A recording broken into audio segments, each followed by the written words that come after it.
Subscribe now and press the bell icon. Never miss an update.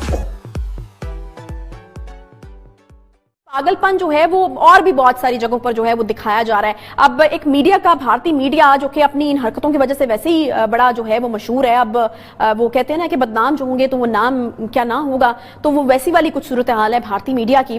तो मैं आपको दिखाना चाहूंगी कि टीवी पर बैठ के किस किस्म का भोंडा जो है वो कंटेंट पेश किया जा रहा है और किस किस्म के इल्जामात जो हैं, किस किस्म के भोंडे इल्जामात पाकिस्तान के ऊपर लगाए जा रहे हैं। जरा एक दफा देखिए, फिर उसके ऊपर बात करते हैं। अर्णब गोस्वामी दोस्तों, दर्शकों आप मेरे साथ देख रहे हैं और एक बार पूछता है भारत, दर्शकों जो सबसे कमजोर लूटा पीटा हो उसको हम लोग क्या कहते हैं? उसको कहते हैं पिद्दी। पिद्दी, वो कहावत तो आपने भी सुनी होगी, क्या पिद्दी और पिद्दी का शोरबा, और जो पिद्दी से भी गया गुजरा हो उसको कहते हैं टिड्डी।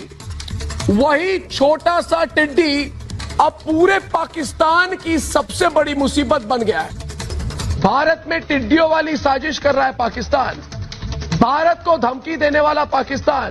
क्या टिड्डियों से ही हार गया है? क्या हिंदुस्तान के हमले से बचने के लिए टिड्डियों वाला रोना रो रहा है पाकिस्तान? और क्या पाकिस्तान से लड़ने के लिए फौज नहीं, टिड्डियों के सहारे है पाकिस्तान? ये सवाल सिर्फ मैं नहीं, आज पूछता है सारा भारत। चले जी, इस चीज का इल्जाम भी पाकिस्तान के ऊपर लग चुका है और टिड्डी दल के हवाले से ये तो था एक लतीफा जिसको जोक ऑफ द ईयर कहेंगे। हम आपसे कुछ सीरियस बात करते हैं टिड्डी दल के हवाले से, क्योंकि ये बाकी एक बड़ा मसला है पाकिस्तान के लिए। उनका तो ये तरीकाकार है उस मसले को हल करने का, लेकिन हमारा तरीकाकार जो है वो थोड़ा जरा सीरियस नौयत का है। और आपको बताएं कि इस वक्त टिड्डी दल जो है वो एक बड़ा मसला पाकिस्तान में किसानों के लिए, और खासतौर पर ये जो प्रेडिक्ट किया जा रहा है कि ग़ज़ाई किल्लत इससे पैदा हो सकती है, तो ये अपनी अहमियत जो है वो खुद ही अख्तियार कर लेता है। बहरहाल जी, खित्ते के अमन को तबाह करने के भारतीय जुनून के पीछे आखिर मंसूबाबंदी क्या है?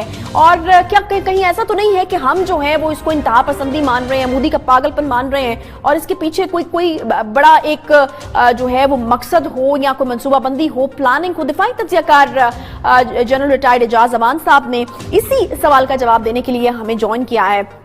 एजाज अमान साहब, बहुत शुक्रिया प्रोग्राम में ज्वाइन करने के लिए। भारत की हरकतें, मोदी का पागलपन, या हम ये कह रहे हैं कि इंतहा पसंदाना सोच है, मोदी पागल हो चुका है, उसको कुछ समझ नहीं आ रही, ये इतना ही सिंपल है, या फिर आपको लगता है कि एक पूरी प्लानिंग है जो इस वक्त इस खित्ते का हम तबाह करने के लिए हो रही है? जी थैंक यू आयशा। देखिए, बात यह है कि अगर एक प्राइम मिनिस्टर का, जो दुनिया की दूसरी बड़ी आबादी का प्राइम मिनिस्टर है, दूसरी बड़ी जमहूरियत का प्राइम मिनिस्टर है, अगर उसको पागलपन भी है तो इस पागलपन का इलाज तो तलाश करना पड़ेगा। एक तरफ उन्होंने कश्मीर का कॉन्स्टिट्यूशनल स्टेटस चेंज कर दिया, यूएन रेजोल्यूशंस को नजरअंदाज कर दिया, और अब वो अपने दो न्यूक्लियर पावर जो नेबर्स हैं उनके साथ आए दिन एक ना एक पंजा आजमाई कर रहे हैं। लद्दाख में जो कुछ किया हमारे सामने है, जो कुछ चाइना से, फिर पाकिस्तान के साथ कोई 1000 से ज्यादा इस साल भी हो चुकी हैं सीज फायर वायलेशंस। तो अगर इस तरह का रवैया है तो यकीनन उसका एक हल तलाश करना होगा, और हल होगा एक काउंटर स्ट्रेटजी बनानी पड़ेगी। जो कुछ वो कर रहे हैं उसका एक जवाब देना पड़ेगा। अगर वो मिलिट्री एग्रेशन करते हैं तो मिलिट्री एग्रेशन से जवाब देना पड़ेगा। अगर वो पॉलिटिकल कुछ इकदामात उठा रहे हैं तो उसका पॉलिटिकली जवाब देना पड़ेगा। तो मैं समझता हूं कि हिंदुस्तान एक बड़े सोचे समझे मंसूबे के तहत अपने जो एक्सपेंशनिस्ट डिजाइन, एजाज अमान साहब, आपको क्या लगता है ये जो CPAC है ये कितना बड़ा फैक्टर है इस वक्त खित्ते के अमन को जो सबोताज करने की कोशिश की जा रही है, और CIA की मौजूदगी और भारत का गठजोड़, ये जो एक थ्योरी है ये कितनी अहम है और कितनी दुरुस्त है आपके ख्याल में? जी यकीनन इसकी एक सिग्निफिकेंस है, क्योंकि अमेरिका एक स्ट्रेटेजिक पार्टनर है इस वक्त हिंदुस्तान का। वो चाइना का जो फाइनेंशियल इन्फ्लुएंस ग्रो कर रहा है पूरी दुनिया में, उसको एलानिया प्रेसिडेंट डोनाल्ड ट्रंप उसको कंट्रोल करना चाहते हैं, और पोस्ट कोविड वर्ल्ड में उन्होंने एक मेजर थ्रेट चाइना को समझा हुआ है। अब जब वो अफगानिस्तान से निकल जाएंगे तो इस रीजन में उनका इन्फ्लुएंस बहुत कम हो जाएगा अमेरिका का, और वो चाहते हैं कि इस रीजन की सबसे बड़ी आबादी को, सबसे बड़े एक जो जमहूरियत है सो कॉल्ड, उसके साथ स्ट्रेटेजिक अलायंस करके स्ट्रेटेजिक पार्टनर की जाए, और फिर चाइना को कंटेन करने का एक अमली मंसूबा बनाया जाए। बिलाशुबा उनकी शह पर जो कुछ कश्मीर में हुआ है ये अमेरिका की शह पे हुआ है, कोई उनके अगेंस्ट इंटरनेशनल रिस्पांस नहीं आया।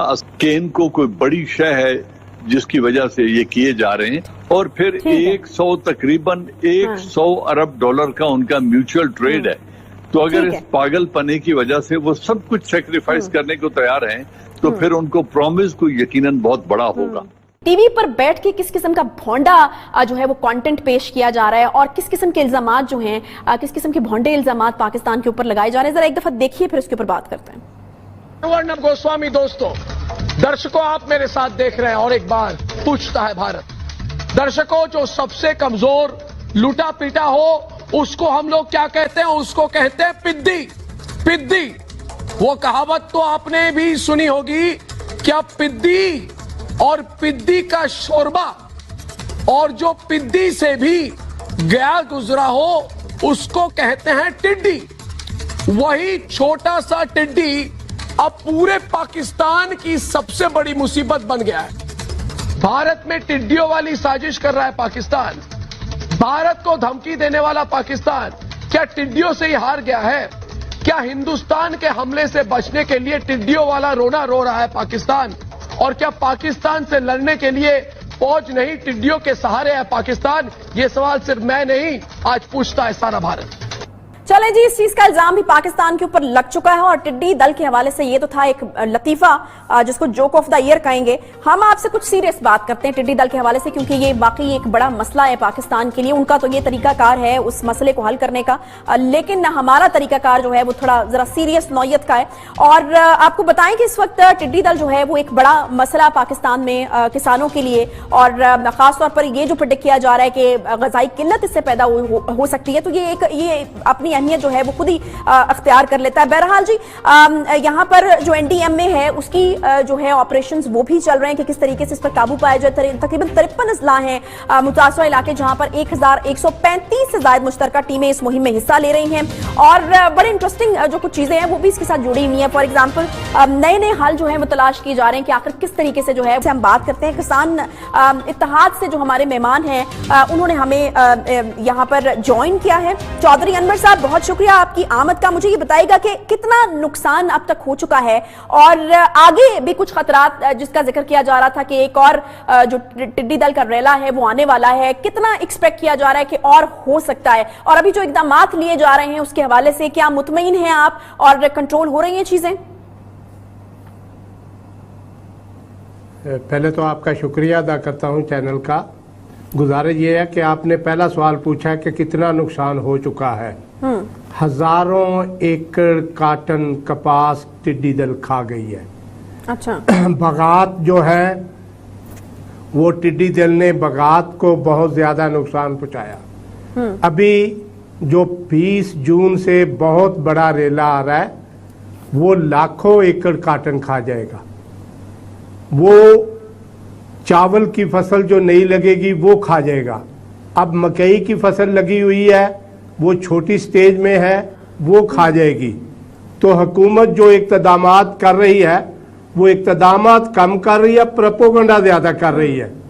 अच्छा। बात यह है कि टिड्डी दल को कंट्रोल कैसे किया जा सकता है। टिड्डी दल को कंट्रोल करना मुश्किल नहीं है। ये रात को दरख्तों पे चली जाती है, रात को फलाई नहीं करती। अच्छा। रात को खेतों से भी नहीं ये कुछ फसल को नुकसान पहुंचाती, रात को क्याम दरख्तों पे करती है और लाखों की तादाद में एक एक दरख्त पे बैठी होती है। ये हुकूमत को चाहिए, और मैंने कल भी सेक्रेटरी एग्रीकल्चर से मेरी डिटेल बात हुई, ये कम अज कम हर किसान के पास ट्रैक्टर मौजूद है, स्प्रे मशीन मौजूद है। ये जटाओ एक स्प्रे मशीन की किस्म है, उससे ये कंट्रोल हो जाएगी। ये हमें जहर दे दे और किसान अपने ट्रैक्टर लगा के सबसे बेहतरीन कंट्रोल रात को जिन दरख्तों पे इसका क्याम होगा उस पे स्प्रे कर दी जाए, सुबह सारी मर के नीचे गिर जाएगी। वरना अगर हुकूमत तो ये जो हुकूमत की तरफ से नया आइडिया दिया गया है कि ये बजाय वो मारना नहीं चाहते ना, वो चाहते हैं कि इसको इस्तेमाल किया जाए। उन्होंने ये जो नया हल दिया है कि आप इसको पकड़ें, हुकूमत आपसे खरीदेगी, फिर इसको मुर्गी की फीड में इस्तेमाल किया जाएगा, ये कितना मौसर हल है? और आपको लगता है कि इससे कुछ मदद मिलेगी इसको कंट्रोल करने में? गुजारिश ये है कि इसको पकड़ेंगे कैसे? ये तो फ्लाई करती है, कितनी पकड़ लोगे? 2 मन, 10 मन, 20 रात को मन, तो 50 बैठती है ना मन, चौधरी साहब, ये आपने तो खुद ही कहा रात करोड़ों को की बैठ तादाद जाती में है। है, ये मरेगी। हाँ जी, वो हुकूमत आपको प्रोवाइड कर दे तो आपका ये मानना है कि फिर जो है वो उससे कंट्रोल हो सकती है, उससे मर के वो जो है वो नीचे गिर जाएगी। बहुत शुक्रिया।